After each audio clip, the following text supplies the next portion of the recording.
esa es nuestra identidad. Pero también existe la identidad cultural, aquella que nos identifica y que generalmente está dada por la tradicional. Ya esta identidad cultural generalmente coincide con la identidad cultural tradicional. Entonces, esta identidad es lo que somos realmente. Y el señor Manuel Dannemann, fallecido hace pocas semanas, este folclorólogo académico, eh, él sostenía que existe la identidad local, en donde esta identidad local, en donde regiones culturales a su vez se subdividen en pequeñas identidades. Por ejemplo, si nosotros pensamos en esta ciudad, en la capital, a su vez también hablamos de pequeñas identidades culturales. Entonces la identidad cultural a veces incluso se divide por barrios generalmente. Por ejemplo, todos entendemos perfectamente cuando hablamos del barrio La Vega, incluso hablamos del sector de La Vega, hablando de una identidad cultural en forma muy específica. O cuando hablamos del sector matadero. Y esto que está dado generalmente por una actividad comercial, una actividad de faena, en donde mucha gente se va a buscar trabajo, y donde la gente también se surte y esto va definiendo ciertos comportamientos que son tradicionales, ya sea por la gente que trabaja ahí, por la gente que concurre a adquirir alimentos, y así también cuando hablamos de la entidad, queramos o no, nos guste o no, la cultura del mall, o la incultura, como queramos llamarle, el mall también va dando estas identidades. O cuando hablamos del barrio del roto chileno, ahí tenemos ciertas identidades.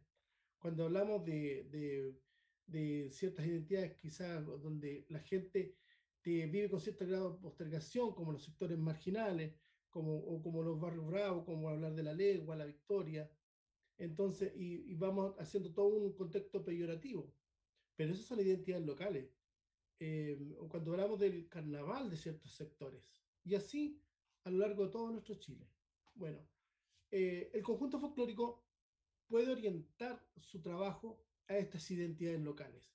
Entonces, el profesor, el encargado, el monitor de folclore, quien tenga la tarea, el profesor de música, puede recoger identidades locales y hacer trabajos bastante bonitos.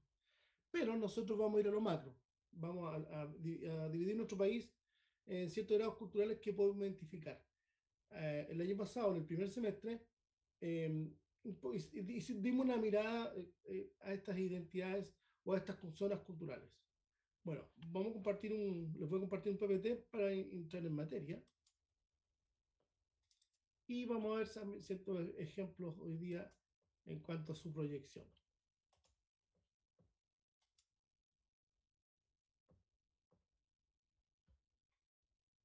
Bien, aquí está la información y tenemos ciertos criterios para la proyección folclórica. En este caso, los primeros criterios que habíamos visto era por el grado de estilización, en donde definíamos que los grados de estilización podían ser varios, y hablamos de cómo desde lo purista, de lo más puro, de la raíz, de lo tradicional, vamos agregando elementos que tienen que ver con la escenificación, con la teatralización, con la elaboración de la música, de la danza, y nos vamos alejando, necesariamente nos vamos alejando de lo tradicional.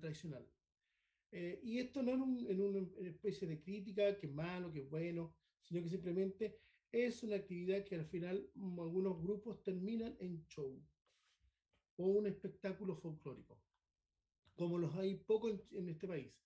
Hay otras culturas como los grupos en México, que adquieren una variedad de cantidad de formas de proyectar el folclore y van desde miles de formas de espectáculos. Hay una gran cantidad de interés por esta actividad. Incluso se profesionaliza.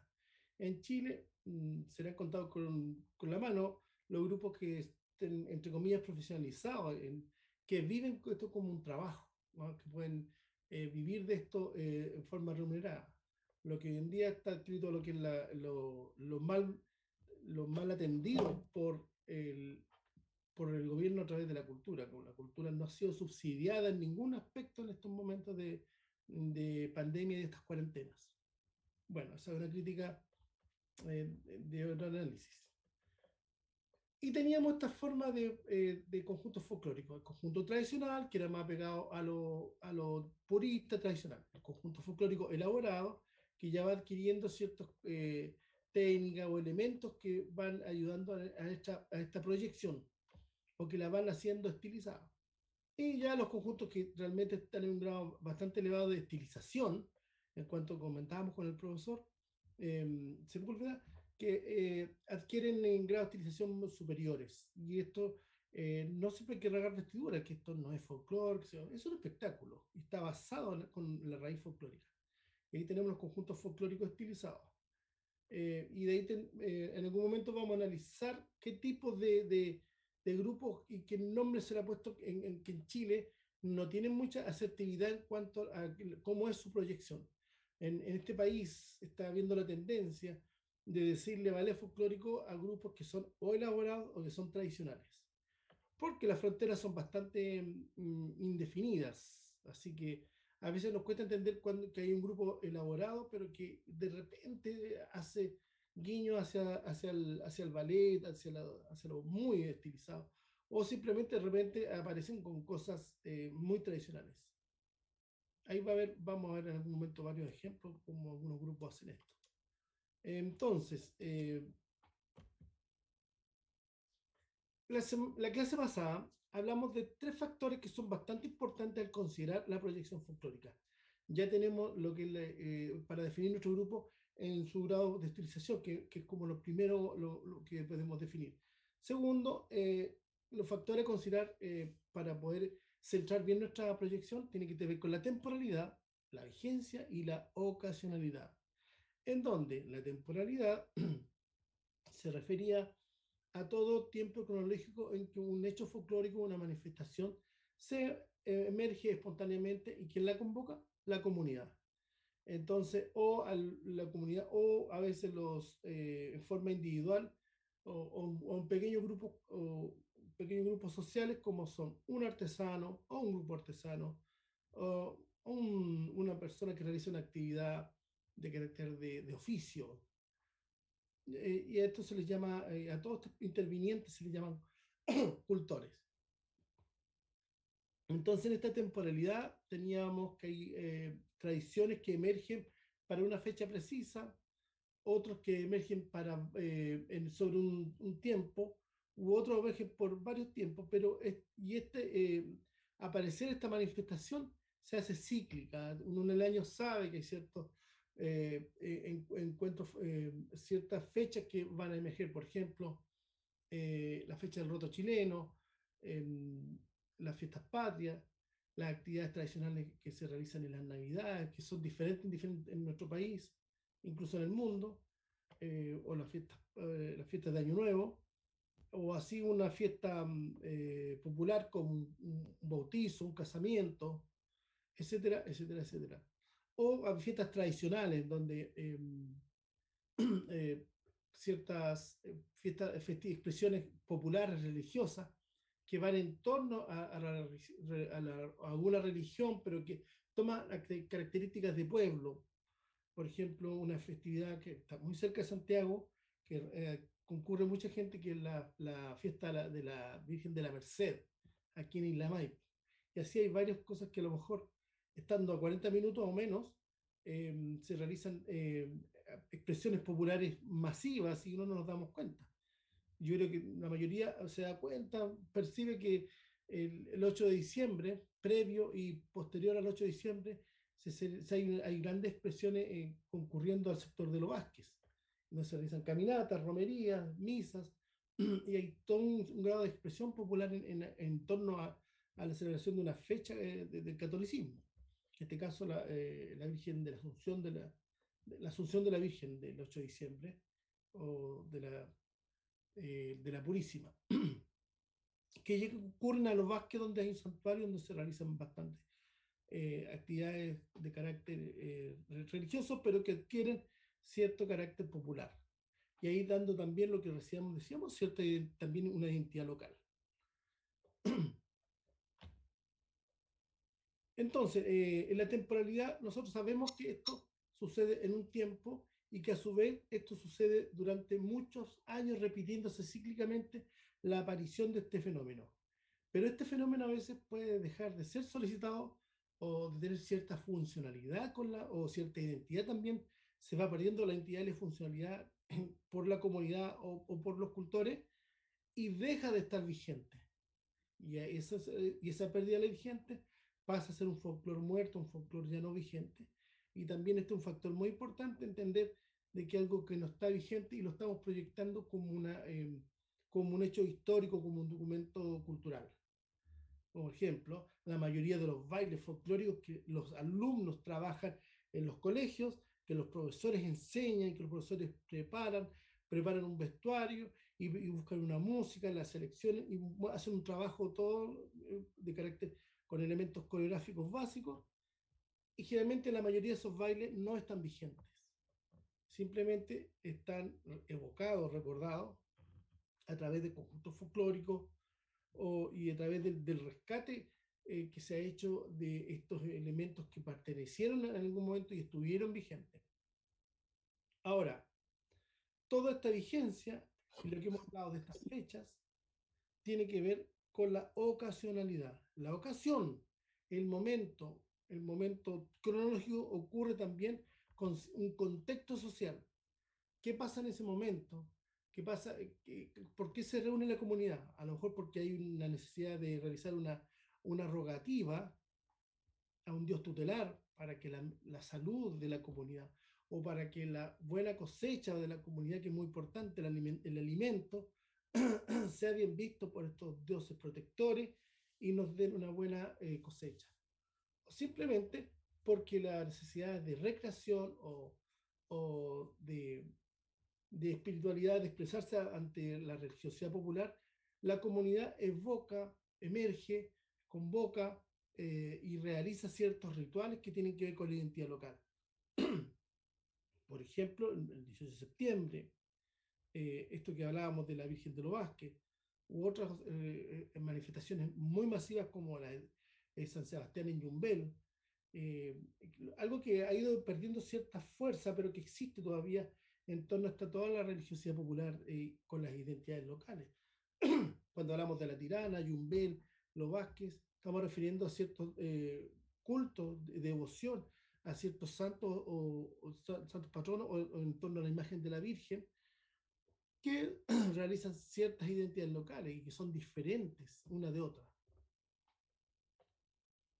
Bueno, todos estos tres factores nos lleva a considerar cómo debemos nosotros tomar esta proyección.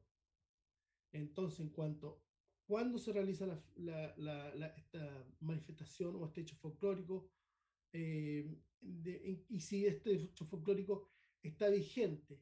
Si no está vigente, hay que tener mucho cuidado cómo yo caracterizo esta identidad. Esto quiere decir que si yo realizo una escena de algún hecho folclórico que ya no está vigente y le pongo ropa actual, tendría que yo decir a lo mejor esto es una recreación en torno a una tradición que existió, que se realizó.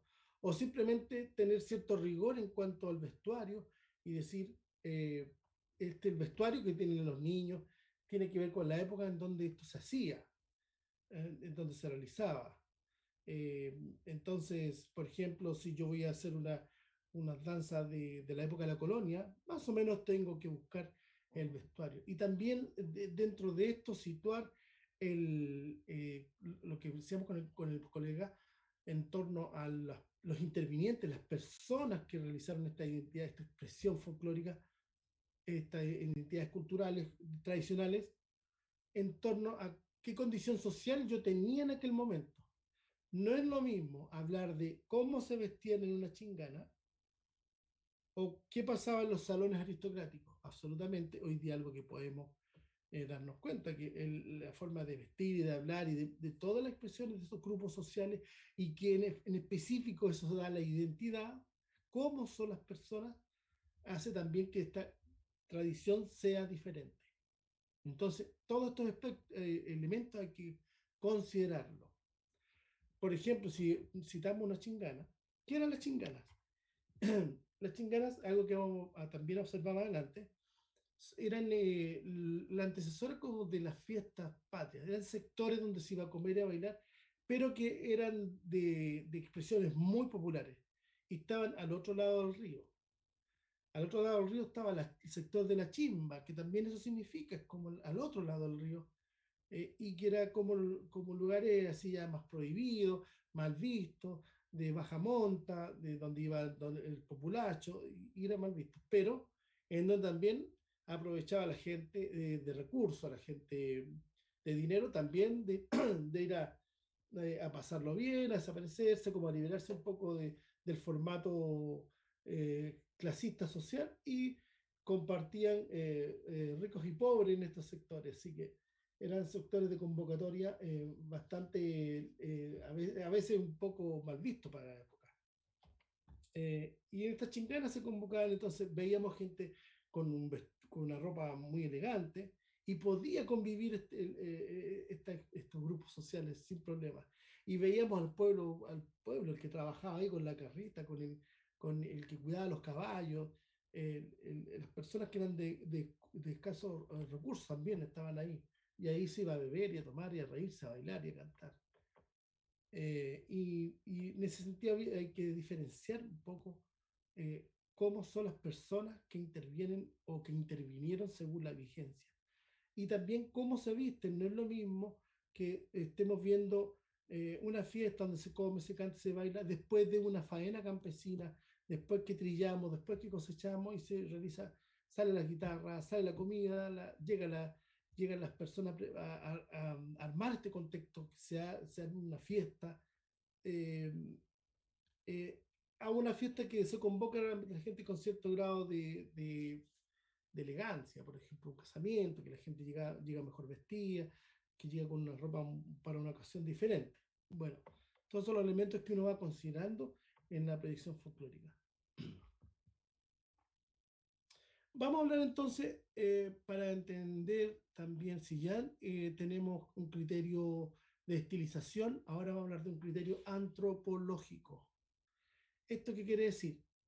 Que tiene que ver con lo que decíamos con el profesor en forma muy acertada, cómo son las personas, cómo viven las personas, cuál es su nivel social, cuál es su nivel de educación a veces, en el sentido de que gente que tiene más posibilidades de haber recibido una educación informal diferente a una educación informal diferente. Entonces, estos grados culturales que alcanzan estos grupos sociales y también toda la herencia cultural que reciben de los grupos étnicos que vivieron o que habitaron esa zona o que habitan en esa zona, porque a veces siempre hablamos en pasado de los mapuches eran, los aymaras hablaban, los aymaras comían, los aymaras preparaban, cuando ellos están vigentes y existen hoy en día, adaptándose y sobreviviendo a toda la modernidad. Entonces, todo esto va dando una resultante que vimos mucho en los semestres pasados, que tenía siempre el mismo esquema de esta invasión europea, las culturas étnicas que estaban aquí en América, que también en algún momento es producto de una migración mucho más milenaria. Pero todo esto va conformando un grupo social y también esta propia identidad. Entonces, a estos sectores definen, según donde vivan en Chile, también estas regiones. Entonces, el conjunto folclórico debe inspirar en su proyección, inspirarse en estas zonas culturales de Chile. Y tiene que destacar en los modos de vida, expresiones de la cultura tradicional de estos grupos humanos o comunidades locales. ¿Ya? Por ejemplo, eh, cuando podemos hablar de una cultura costeña, de una cultura andina, de una cultura de valle, o podemos hablar de cultura indígena local, de las etnias que viven en el sector, las etnias que habitan hacia las zonas altiplánicas, o simplemente esta cultura que es más universal, que esta cultura urbana que existe en todo Chile. Porque hoy en día hablar de una ciudad como Iquique, Antofagasta, Concepción, Valparaíso, la cultura no varía mucho de lo que pasa en Santiago o lo que pasa en las capitales o ciudades grandes del mundo. Una cultura urbana que que a través de las redes sociales cada vez se va más haciendo global. Pero en este caso podemos rescatar lo que pase en diferentes zonas de Chile. Y esto le llamamos estas zonas culturales por el modo de vida, ya que heredaron o que y fueron realizando con los cambios sociales que se han ido dando en su historia. La actividad de la proyección del conjunto folclórico además debe basarse en estas identidades locales, recopilando el repertorio musical, formas cantadas, las danzas tradicionales, los instrumentos, los vestuarios, la tradicionalidad y los modismos, entre otras cosas. Miles de cosas que podemos tomar. Uno no solamente puede mostrar baile y danza, es lo que más se hace, baile y música. A veces se hacen otras formas de expresión de un conjunto folclórico. Entonces, todo esto va desencadenando en una proyección que debemos situarla con todos los antecedentes que ya hemos ido agregando. Mira, la vigencia, la ocasionalidad, ¿sí? Y la temporalidad y en todo en un grado de estilización. Todo esto tiene que converger.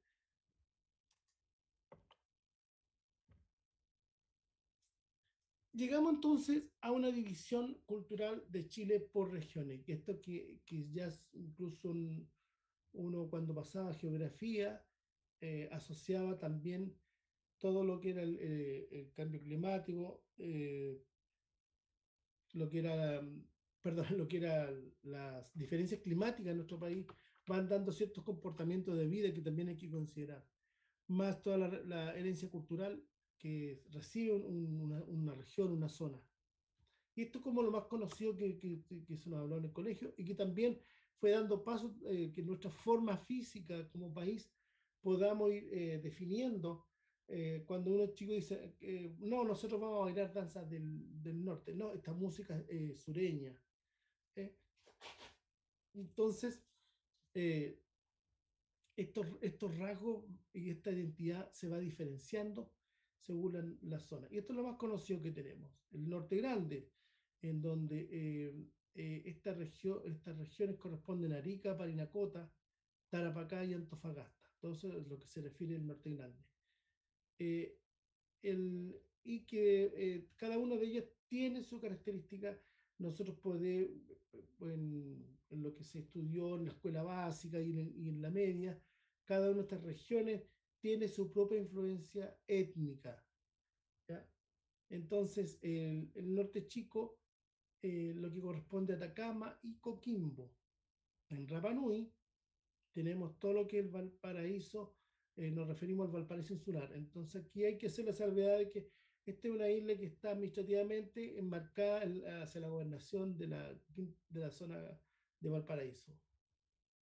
Pero que en realidad si nosotros hablamos de Rapa Nui no vamos a ir a Valparaíso y encontrar modo de vida polinésico, para nada. Y tenemos la zona central, que es Valparaíso, también incluyendo la metropolitana, O'Higgins, Maule y Biobío, en donde podemos decir que la identidad de esta región son similares, va variando. Tenemos también el sector mapuche, que tiene que ver con la Araucanía, los ríos, el sector chilote, como los lagos principalmente, y la Patagonia, Aysén y Magallanes. No quiere decir que alguna región que es vecina a la otra no tengan características similares, las van teniendo. La región, la culturalidad no cambia por una frontera, por un límite administrativo, para nada, todo lo contrario. Entonces, incluso ni la frontera de un país puede tener la cultura. Cuando hablamos de ciertos entornos culturales, por ejemplo, los nortinos, los sureños, absolutamente tiene que ver con la cultura de la identidad de esa región. Manuel Daneman también se refería a un criterio antropológico y él dividió el país por ciertas áreas de influencia, tal como lo vimos, en el área atacameño-hispana, en donde se refería a los atacameños a todas las culturas indígenas que vivían en el norte y en el altiplano, y el altiplano ya sea de la primera, de la quinceava y de la segunda región. Entonces aquí él hablaba de esta culturalidad en relación a los aymaras, a los descendientes incas, a los collas, a los licanantay, que son la mayoría de ellos grupos étnicos vigentes que existen, que tienen sus comunidades. Y todo lo que tiene que relación con los hispanos, el modo de vida que tiene que ver, que tuvo La Pampa, por ejemplo, que tuvo, que eso lo abordamos nosotros en cultura tradicional en Chile, y lo que son las zonas culturales de las ciudades, que generalmente están en la costa. Ya más abajo está el área de Aguita, el área de Picunche Hispana. Entonces, de los de Aguita no hay grupos étnicos que viviendo como vivían tradicionalmente, pero sí hay una gran descendencia y se conforma ya un entorno a toda la influencia de la conquista española y lo que hoy en día conocemos como la cuarta región y parte de la tercera, que también hay, hay harto descendiente de atacameño. Tenemos también los mapuches, ya pehuenche y huilliche hispanos. Estos ya están alrededor de la octava región, que tiene relación con lo que vimos anteriormente con esta clasificación. El área chilota, que es por ser una isla, la podemos definir en forma muy específica, muy acotada. Y tenemos un área patagónica hispana, que tiene que ver con la onceava y la doceava región. Todo el modo de vida magallánico, el modo de vida de las estancias, de los pequeños sectores habitados, en donde tuvimos grandes grupos y asentamientos humanos que desaparecieron, que fueron exterminados por la conquista después por el Estado chileno. Picunche, Huilliche, Selman, eh, Cahuéscar, etcétera, y que desgraciadamente de ellos solamente hay ciertos grados de rescate que no influenciaron hoy en día en forma tan visual, pero sí hay influencia de ellos, perdiéndose lenguas, dialectos riquísimos, que hoy día se están haciendo esfuerzos enormes para rescatar. El área antártica que hablaba Daneman, pero que yo no siento que haya, bueno, siempre hay una culturalidad en en los asentamientos humanos que hay en un momento en la Antártida, pero la tradicional en este momento no tiene grandes expresiones. Y el área de Rapa Nui como su expresión absolutamente polinésica. Bueno, eh, cuando hablamos del sistema escolar, como partimos haciendo referencia cuando uno era chico, cuando estaban en la ciencia media, hablábamos, para el liceo tengo que bailar el norte, el centro, y esa era la clasificación que tenía en mente, eso era lo que se nos venía en mente. Y que hasta la fecha siguen diciendo, no, yo voy a bailar el norte, y al fin lo único que van a bailar es una danza específica de algún punto, de algún pueblo o de algún grupo cultural del norte. Por ejemplo, la gente que bailaba una cacharpaya, los cursos que preparaban un cachimbo, porque en el fondo preparan un baile. ¿Ya? En cambio, un conjunto folclórico puede sí hacer más referencia a esta zona cultural. Y si muestra danzas del norte, a lo mejor va a centrar su danza del norte y su música del norte y sus cantos de la zona altiplánica o pampina o urbana. Entonces, nosotros lo vimos en el primer semestre. Hicimos una mirada a estas diferencias que hay culturales. Lo mismo en el centro, cuando hablamos de hacer danzas de guaso, hacer danzas campesinas, o mostrar la cueca urbana, o la cueca brava, o la cueca chora. Estamos hablando de diferentes grupos sociales y que necesariamente tengo que buscar yo un recurso que tenga que ver con la imagen estética de eso, tanto como en su música. Al final, muchas personas ponen una cueca urbana brava y le ponen una cueca campesina como música, en donde la forma de cantar y lo que dice a veces la cueca no tiene que ver con lo cultural de grupos de barrio bravo o grupos de barrio bravo en Valparaíso, por ejemplo, tiene una cultura porteña. ¿Ya? Eso hay que definirlo bien. O simplemente el grupo toma una sinopsis, también esto es válido, y entonces dice, voy a hacer el norte y toma danzas de los Aymara, toma danzas de La Pampa, toma el cachimbo de los pueblos de Oasis, y toma una palomita de los Licanantaiques, y hace como una visión y pone un vestuario nortino, así como neutro, y habla de... Y en realidad hay gente que no le gusta mucho esta mezcolanza, hay otros que sí les parece que hace como una visión del norte, que donde se sienta la música, y se sienta, y hablemos del norte en general, y se generaliza la cultura de este sector. Entonces ahí entran un poco a primar lo que hace un grupo conjunto folclórico más purista o tradicional, o uno más elaborado, o uno más de ballet. Generalmente los ballets toman una región grande, toman un vestuario neutro, o lo estilizan para mostrar esta macro región. Entonces no hacen, así como el trabajo que hacen grupos muy puristas, conjuntos folclóricos muy puristas, por ejemplo los grupos chilote, que su cultura está viva, y muestran, por ejemplo, qué pasa en la isla de Achao, qué pasa, dicen, esta pericona la recogimos con la señora tanto, que ella vio bailar esta danza y que ella la cantó, que ella bailó este baile.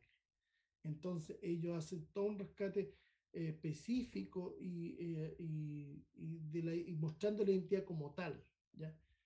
Ninguno de los dos trabajos debe de ser, prescindir del otro. Simplemente es como nosotros, el criterio que utilicemos, que tenemos que tener claridad. No porque simplemente lo hagamos porque no conocemos o entendemos las identidades locales, porque no conocemos del folclore, porque no conocemos de Chile. Entonces, eso hay que tener mucho cuidado con eso.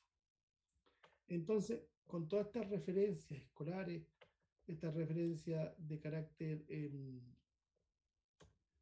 relación a la cultura, nosotros vamos a ver ahora algunos ejemplos visuales. Vamos a ver, para esto yo elegí un ballet, ¿ya? Un ballet que utiliza esta zona. Vamos, por supuesto, adelantándolo porque ya por el tiempo nos pilla.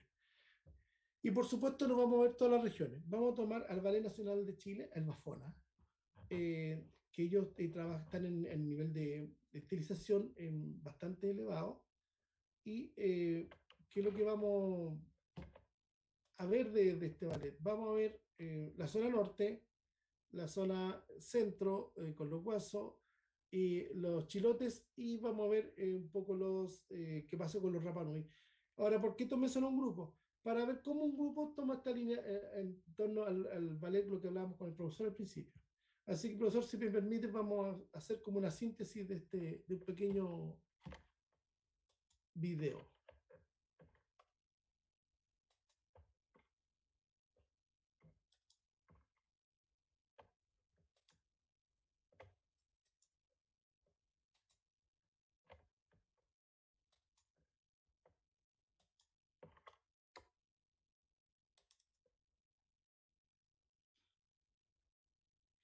Dentro de la misma línea, entonces, vamos a partir con una visión.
Bien, aquí este ballet estiliza el vestuario, le pone elementos decorativos que son de diferentes culturas, en general en el norte.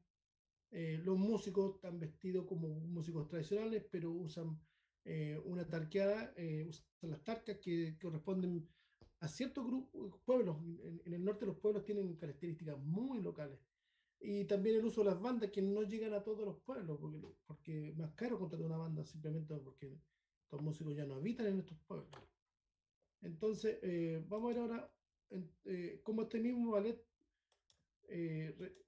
va proyectando a esta región.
Bien, aquí a diferencia del norte, las danzas que mostraron y la música que mostraron tenía que ver con danzas que están vigentes, y acá esta danza no están vigentes.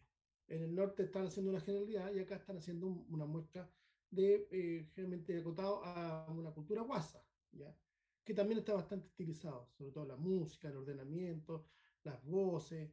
Si hubiéramos esto hecho por un conjunto folclórico tradicional, tendría otras características por con un grupo elaborado. Y aquí vamos viendo cómo este grupo sigue proyectando de forma diferente. Vamos a ver ahora algo más chilote, muy estilizado.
Bien, en este sentido, aquí están mostrando la cultura chirota, también con mucho grado de estilización en cuanto al vestuario, porque ellos están en esta línea.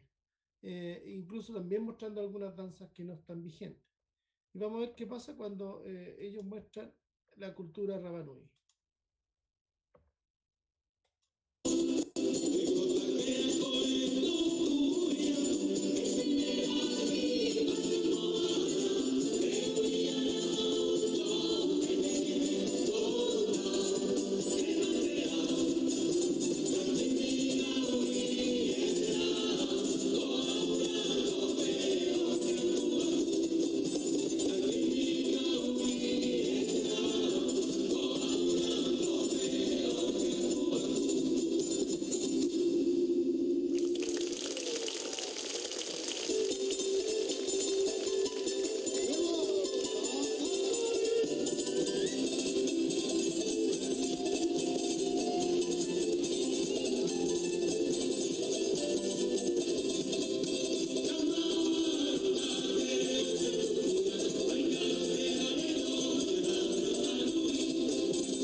Ok, aquí entonces hay una visión de un solo grupo, cómo va tomando las diferentes zonas de Chile y va alejándose de lo más puro tradicional. No estamos diciendo que esto sea este mal, todo lo contrario. Sino que esto es una forma de trabajo estilizada y cómo ellos abordaron las cuatro regiones. Y para terminar, un grupo folclórico puede trabajar solo dedicarse a una zona o una identidad local, como por ejemplo los grupos que están en las regiones, por ejemplo, hay grupos churotes que solamente se dedican a eso, grupos mapuche, que solamente muestran su cultura, o hay grupos que se dedican, sobre todo los ballet, a mostrar diferentes partes de Chile. Entonces, tienen todo el repertorio. Entonces, ahí se reduce a eso, a cómo yo proyecto nuestras culturas locales, nuestras tradiciones e identidades locales. Eso, profesor, gracias. Profesor Víctor, tiene que permitirme Ah, sí, nombrarme host. te entrego el poder. Claro, por favor.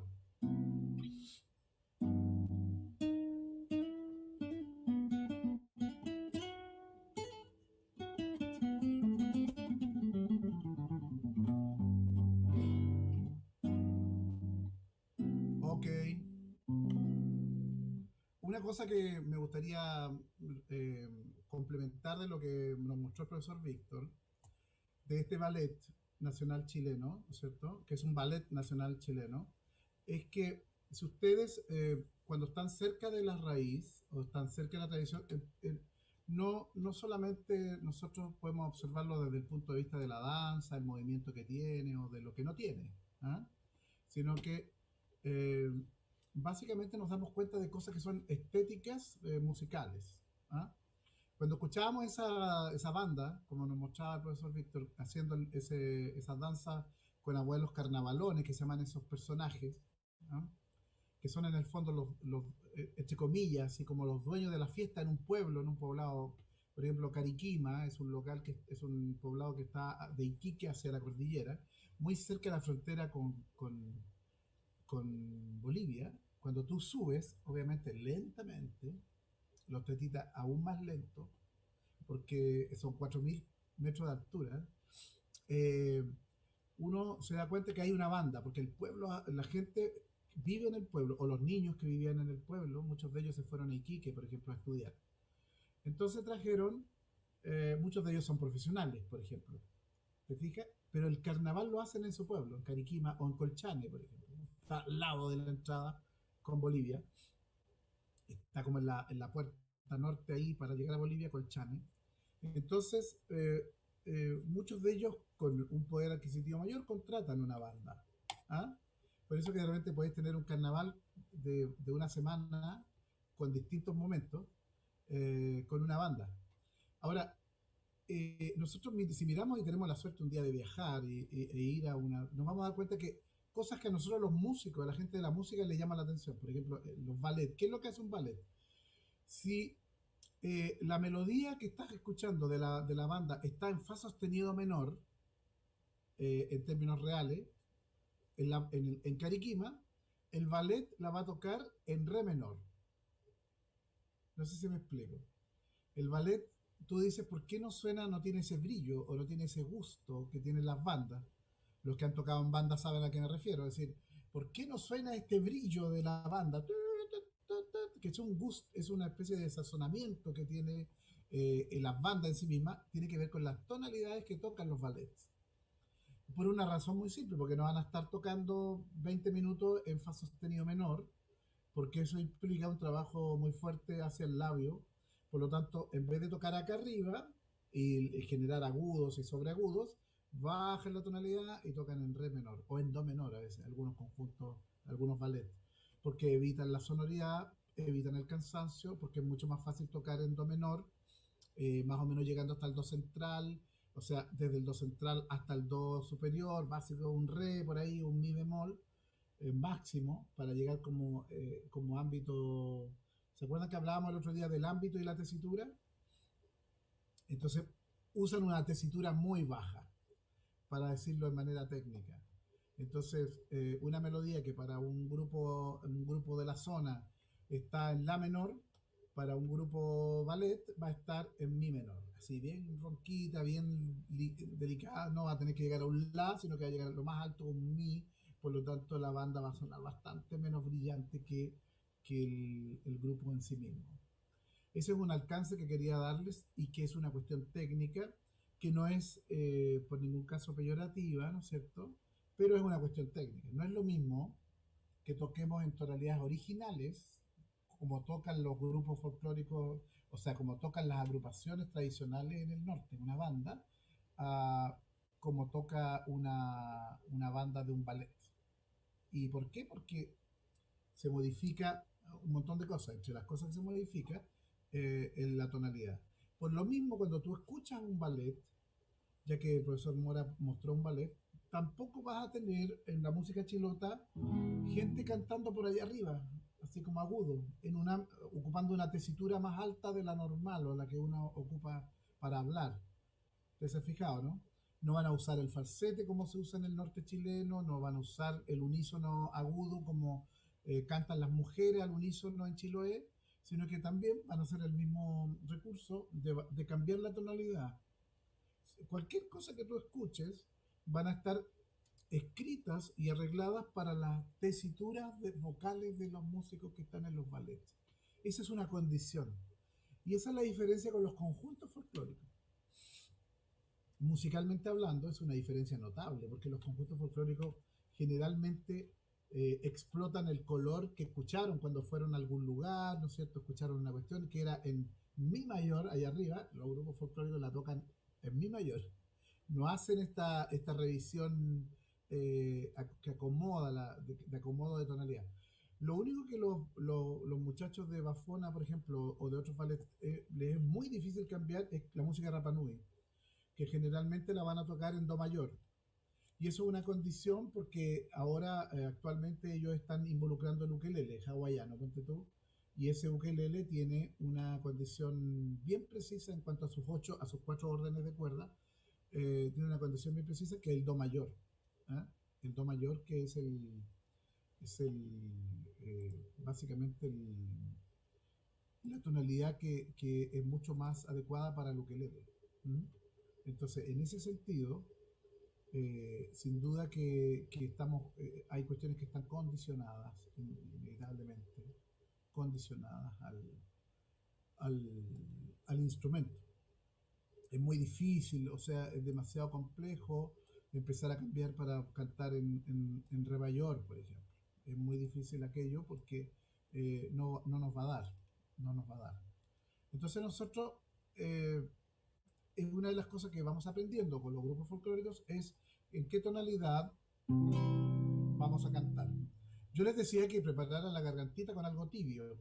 A ver, necesito que este grupo de pantallas cerradas tenga la amabilidad de abrir su micrófono a lo menos o su pantalla, por último para verle la cara, y porque el otro día quedamos en el concepto de la tonada, ¿se acuerdan? La tonada como elemento inicial, como el primer elemento que nosotros podemos conocer, básicamente, con el cual nos podemos introducir, ¿ya?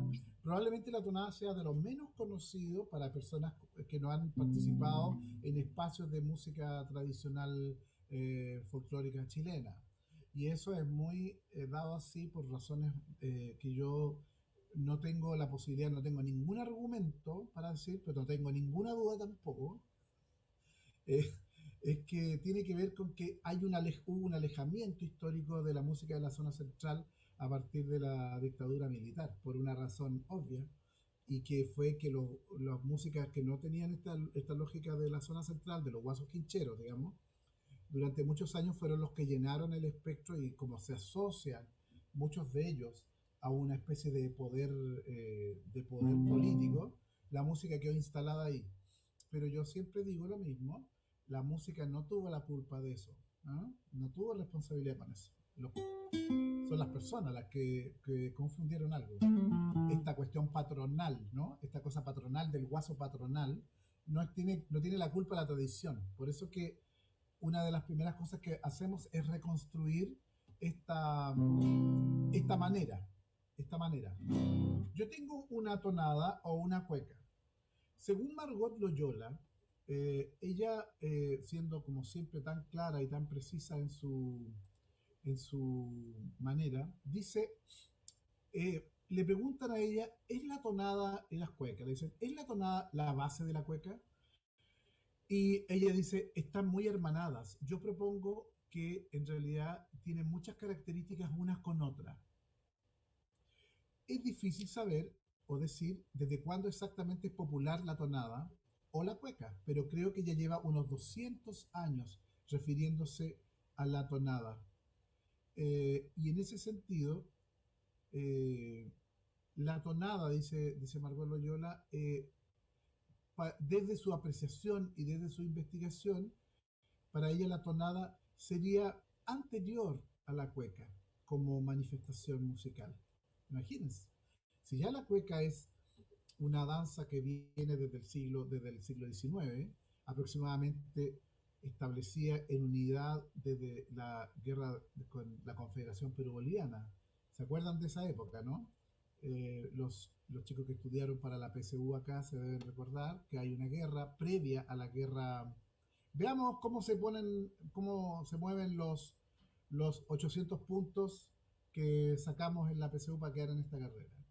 Cuando tenemos una... Ahí salió la Leslie, porque dijo, aquí voy a dar la respuesta. Hola Leslie, hola Pamela.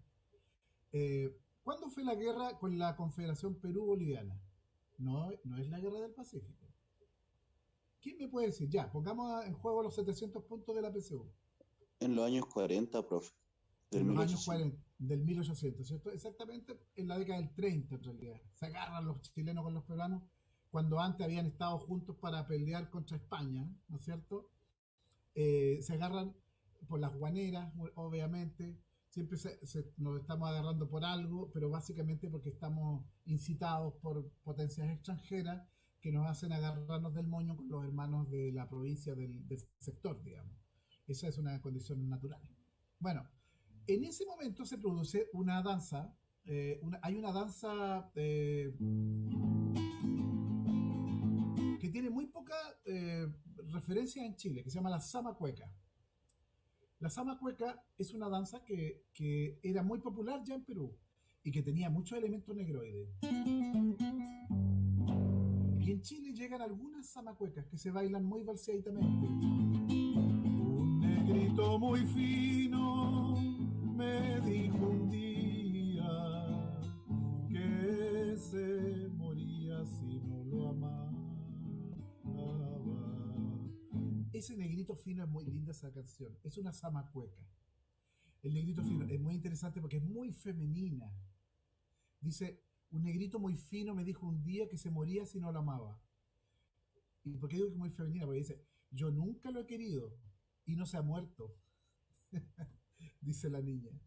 Yo nunca lo he querido y él no se ha muerto. Que lo que correspondía es que nos hubiésemos muerto los varones porque ellas no nos amaban. Y, porque dice, ¿y cómo concluye la dama? Dice, porque no es cierto que me quería. Una filosofía simple. Si no te mueres, es porque no me quieres. Bueno, esa es una lógica de poemas muy antiguos que vienen desde la chiquilla. Así que si no se muere, es que, no sé, es que en realidad no te quiso. Cuando te dice, ay, me muero si no estoy contigo, a ver, probemos. Si no se muere, es que no es verdad. Ya saben, varones, deben morir y volver a vivir. Entonces, esta zamacueca se hacen, esta danza, esta rítmica, ¿no es cierto? En este periodo se hacen muy del gusto de cosas que traen, ¿no es cierto? Estas guerras, lo que producen estas guerras. Entonces, muy del gusto del pueblo en general, de la gente que ejecuta música. Y emerge esta cueca chilena. Primeras, por ejemplo, La Palma. La Palma debe ser una de las primeras cuecas o las más antiguas. Cuando salgas a los campos, vida del alma, ay, te den los aires fríos bajo la palma. Tiene 1000 variaciones. Lo que acabo de tocar es cómo podríamos cantar la cueca. ¿Por qué la cueca se hace tan popular?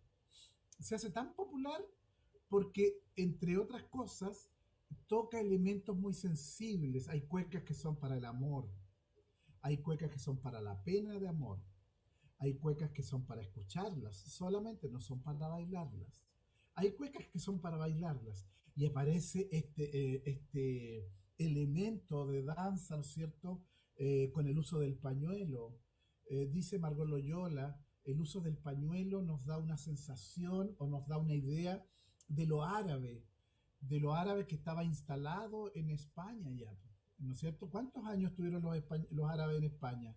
¿Quién me dice? Aproximadamente. ¿Quién se acuerda? ¿Como 200 años? Tuvieron 800 años. 800. 600, claro, 800.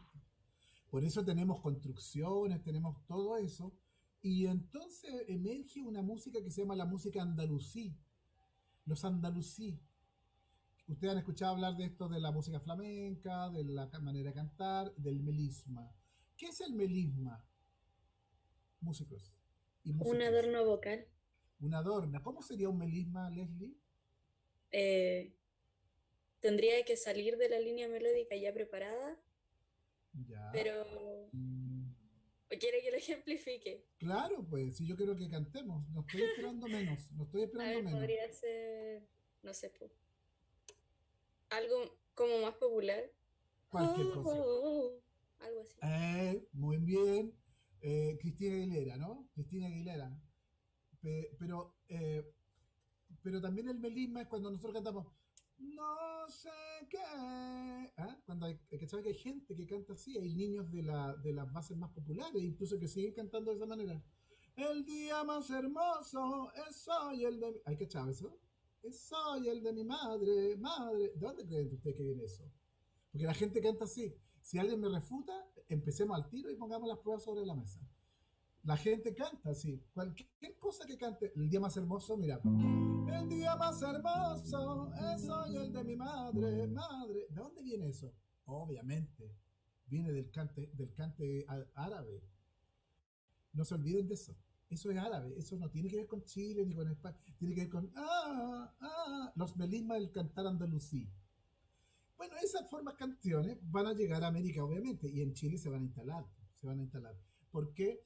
Porque se van a instalar hasta el año 22. ¿Y por qué se instalan así tan descaradamente hasta el año 22? Y en Chiloé hasta el año 26, 1826, por una simple razón. Porque es la última etapa de los gobiernos españoles en Chile. Imagínense. Ya Chile llevaba como 10 años de país, como país, y seguíamos teniendo un gobierno que respondía al rey de España. La última salida que tienen los españoles en Chile se produce en Chiloé. Por eso está tan pegado esta cultura, ¿no es cierto?, peninsular y los chilotes. Hay tanta cosa española. Ellos se fueron en barco. Los que han ido a Chiloé han ido a Ancud, por ejemplo. Y si van a Ancud, traten de ir a un lugar que se llama el Fuerte de San Antonio. Uno va al fuerte, sube al fuerte y puede ver toda la bahía de Ancud y ve el Océano Pacífico hacia allá. Y se da cuenta puede imaginar cómo los buques se llevaron a los españoles que quisieron irse a España. Se quisieron ir a España. ¿Por qué? Porque ya habían perdido la guerra con el gobierno chileno. Ya Ramón Freire había hecho la campaña chilota y se había acabado el dominio español. Pero hasta el año 22 a lo menos, Chiloé era un reducto español. Por eso lo dice en su himno patrio los chilotes. El último reducto español. Es el último lugar de América Latina que fue comandado por los españoles. Bueno, entonces esta forma de cantar tiene una manera, y probablemente lo más antiguo que nosotros tenemos es esta forma que hoy día se denomina tonada. La tonada. La cueca de 1800, ¿no es cierto?, que toma esta forma de la marinera que ya estaba influenciada muy importantemente por España por una razón muy simple. Porque Perú, Lima, propiamente tal, había sido el virreinato. Como quien dice, Santiago eran unas casuchas al sur de Lima. Esa era nuestra lógica como construcción. Santiago de Chile era una capitanía. ¿Qué más? ¿Un virrey o un capitán? Obviamente. Entonces el virreinato del Perú estaba centrado en Lima. Por eso que Lima tuvo, por ejemplo, en Lima tuvo la Inquisición. Nosotros hemos visto películas, ¿no es cierto?, donde hablamos de la Inquisición, y la Inquisición es tal o cual cosa. Entonces, al llegar esa carga cultural de la zamacueca, los chilenos transfieren esa idea a una forma poética que ya venía muy de moda, que era la cuarteta, estos 4 versos con rima consonante. Esos 4 versos se instalan en esa forma. Y cuando se produce el segundo conflicto con los hermanos peruanos, que es a partir de la guerra llamada así, la guerra del Pacífico, ¿no? La primera se llamaba la guerra del guano, el nombre feo que tiene la guerra. Menos mal que la segunda vez le pusieron un nombre más delicado. La guerra del absurdo, pero delicado, pero absurdo. La guerra del Pacífico. ¿Cómo se entiende, caballero? Si es Pacífico, la guerra, qué raro. Son dos conceptos absolutamente contrapuestos. Pero la guerra del Pacífico y la primera, la guerra del guano, ¿no es cierto? En la segunda guerra, los chilenos ya van con la cueca. Y cuando los chilenos están en Perú, estuvieron en Lima, ocupando Perú, gran parte de Perú, llegaron hasta Trujillo. Por eso en Trujillo, que es la zona norte de Perú, ustedes pueden encontrar apellidos como Osorio, Ulloas, por razones obvias, porque los soldados o se quedaron en esas y engendraron descendencia en el norte peruano, entonces entregaron sus apellidos, y hay muchos apellidos chilenos entre la zona, entre las bases populares. Hay muchos apellidos que estaban más centrados en nuestra lógica cultural. Por eso digo, Ulloas, Osorios, ustedes pueden encontrar ese tipo de apellidos porque se quedaron ahí. Entonces los chilenos llegan con su cueca, y la cueca obviamente se queda también en Lima, pero los peruanos, en una cosa absolutamente nacionalista que es obvia y que está bien, no siguieron utilizando el concepto de cueca y denominaron a esa cueca la marinera. Por eso tenemos estas primas hermanas que se llaman marinera y cueca. Por ejemplo, mira.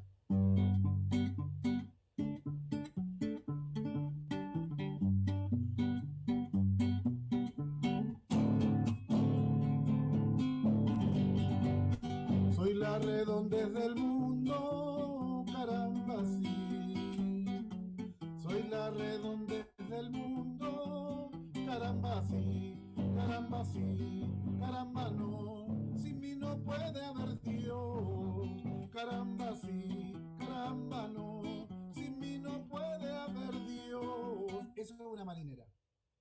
De verdad que es una marinera, en el tempo de marinera.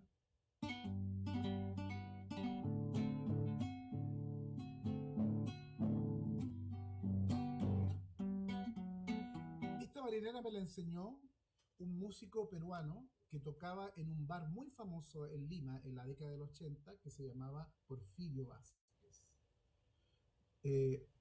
Gente que él era además músico de un local que se llamaba La Valentina de Oro, que era un local de negros nomás. Imagínense uno metido ahí en la década del 80, una cosa absolutamente nada que ver para nuestra cultura. Entonces, si ustedes se fijan, soy la redondez del mundo, caramba sí. Eso es una marinera. Suena como una cueca, ¿no? Por supuesto, suena como una cueca. La diferencia es que tiene cajón, tiene onda, tiene cadencia, etc. A todo esto, soy la redondez del mundo, sin mí no puede haber Dios. Papas cardenales sí, pero pontífices no. Esa es una canción que está basada en una adivinanza. ¿Cuál es la respuesta? Lucas. Soy la redondez del mundo, sin mí no puede haber Dios. Papas cardenales sí, pero pontífices no. La respuesta es, Marcelo Armijo, si quiere lo puede decir. ¿Sabe la respuesta, Marcelo? La respuesta Hay que adivinar, pues, profe. Si no, no es adivinanza. Por eso estoy preguntando la respuesta, para que adivinen. Yeah, yo no sé qué es, pero voy a decir algo para que los demás también se puedan motivar. Yo creo que es la Tierra, porque es redondez, no sé. Por ahí va, por ahí va. Es parte de la picardía popular, es la letra O. Soy la redondez del mundo. Sin mí no puede haber Dios, sin la O no puede haber Dios. Papas cardenales sí, pero pontífices no. Toma, es una linda adivinanza que viene desde el siglo XIX. Sin mí no puede haber Dios, papas cardenales sí, pero pontífices no. ¿Cachai? Eso está en una marinera peruana, valga la redundancia, porque si decimos marinera es peruana, y si decimos cueca es chilena. Es importante recordar que, por ejemplo, en Bolivia también se le denomina cueca. Hay una cueca que se llama cueca boliviana. Y es importante recordar también que en Argentina también hubo una cueca popular, se llamaba, pero que finalmente se denominó chilena popular. Y se le denominaba chilena popular a los ritmos que hoy día nosotros conocemos como samba. Por ejemplo, es tan importante la cueca y es tan poderosa con la tonada que la cueca se expande por toda América Latina. Se expande esta manera de cantar y tocar. ¿Cachai? La diferencia, por ejemplo, en Argentina, recuerden que Mendoza pertenecía al Reino de Chile, a esa capitanía. Cuyo pertenecía al Reino de Chile. Todo hoy día eso es Argentina. Mendoza, Cuyo, San Juan también pertenecía al Reino de Chile. De hecho, en Argentina hay una provincia enorme que se llama Chilecito. O sea, está diciendo. Por algo se llama Chilecito, porque era de Chile, obvio. Entonces, los argentinos le llamaban a este ritmo, a esto que estoy tocando, muy parecido a la tonada o a la cueca, le denominaban chilena. Y de hecho, hay un compositor argentino que se llama Antonio Cresceri. Y él hace esto, mira.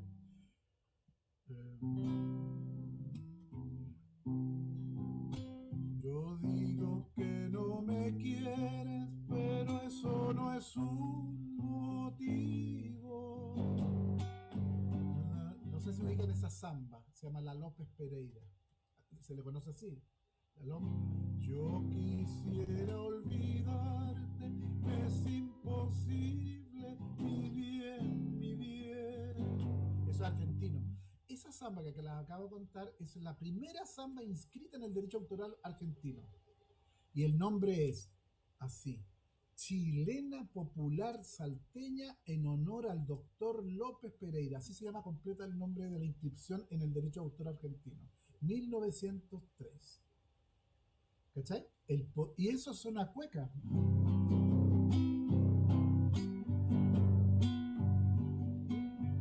Más lenta, muy lenta. Yo quisiera olvidar. Y la samba hoy día sabemos que es la segunda danza nacional argentina, o tercera. Tienen la samba, tienen la chacacarera, tienen el malambo, que son como las danzas más potentes o más reconocidas, ¿no? Ya. Nosotros vamos a ir a cantar una canción ahora que van a ver en la partitura, que se llama No sé qué tiene esta calle, en la tonada. Voy a cambiar una cosita aquí.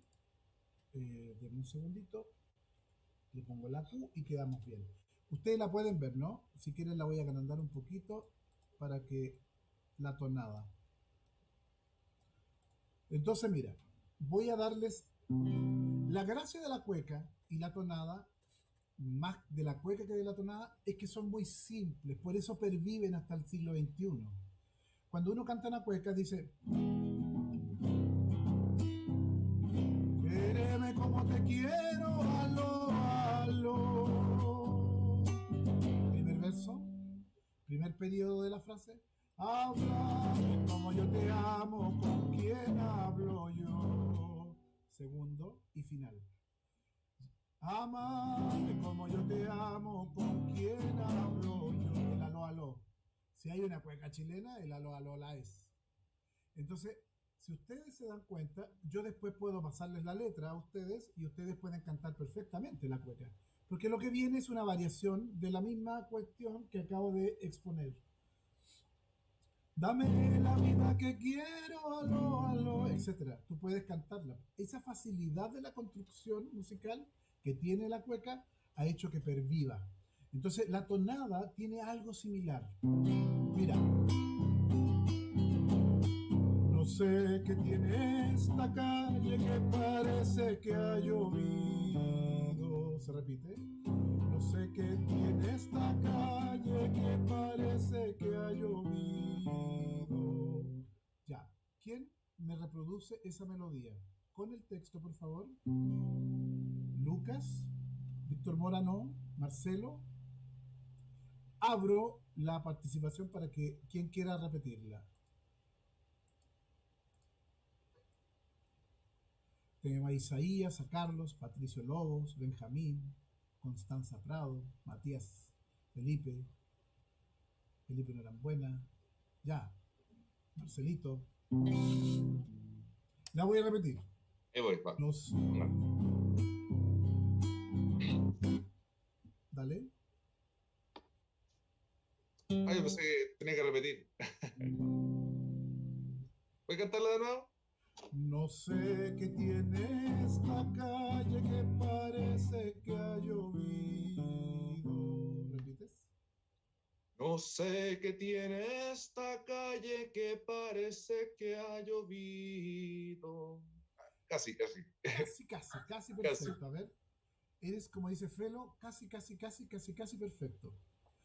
No sé qué tiene esta calle que parece que ha llovido. A ver. No sé qué tiene esta calle que parece que ha llovido. Bueno, lo que estamos viendo, sabemos que no es exactamente igual, y eso sucede, por ejemplo, en la investigación y en la transcripción. Y ese problema, por supuesto, cuando llegó la tecnología, llegó a solucionar un problema, porque cuando los investigadores transcribían o recordaban una melodía, ya volvían desde el lugar que habían ido a recoger la melodía, volvían al centro de estudio a donde pertenecían y ya venían con otra idea. Eso es muy normal. Y por eso que ustedes, es muy importante que escriban música. ¿Por qué? Porque si van a investigar un fenómeno X, además de la grabación, es importante que puedan transcribir la melodía. Mira. ¿Va? Entonces ahora vámonos acá. si nosotros anotamos, dice, no sé qué tiene esta calle, que parece que ha llovido, se repite. Habrá llorado un amante por ver su anhelo perdido. Y después, ¿no es cierto? Nosotros podemos decirle aquí que también repita, ¿no es cierto? Habrá llorado un amante por ver su anhelo perdido. Es una hermosa tonada muy pretérita chilena que habla sobre un sentimiento de pesar, digamos, de amor, de un amor triste. Entonces lo cantamos, a ver. No sé qué tiene esta calle que parece que ha llovido. No sé qué tiene esta calle que parece que ha llovido. Habrá llorado un amante por ver su anhelo perdido. Habrá llorado un amante por ver su anhelo perdido. El resto es igual. Para mi negra querida del cielo caigan dos rosas. En el caso de las niñas, si gustan, pueden decir para mi negro querido. Para mi negro querido del cielo caigan dos rosas. Una se quedó en tu pelo para ser la más hermosa. Una se quedó en tu pelo para ser la más hermosa. Y así te vas repitiendo la copla. Pues es muy probable que esta canción haya tenido muchas coplas que son estas cuartetas. Adiós que de ti me alejo, prenda querida del alma. Adiós que de ti me alejo, prenda querida del alma. Ya se va mi amor en calma y con él mi pensamiento. Ya se va mi amor en calma, queda en ti mi pensamiento. Y la última dice un final opcional, si ustedes quieren, porque se han fijado que se repite la tonada. Es como una tonada que se conoce como de coleo, así como que tomas la colita de lo anterior y sigues adelante. En este caso es una tonada que tiene dos periodos muy claros. No sé qué tiene esta calle que parece que ha llovido. Primer periodo. Se repite. En esta calle que parece que ha llovido. Segundo periodo. Habrá llorado un amante por ver su anhelo perdido. Habrá llorado un amante por ver su anhelo perdido. A ver las niñas, alguna de las niñas que quiera reproducir esta melodía y este texto. Puede ser Araceli, Pamela, ¿vamos? Rocío, tenemos aquí Constanza, tenemos hartas niñas como para repetir la melodía. A ver, ¿qué tal? Leslie, a ver. No sé qué tiene, no sé qué tiene, no sé qué tiene. Vamos. De a una, por favor.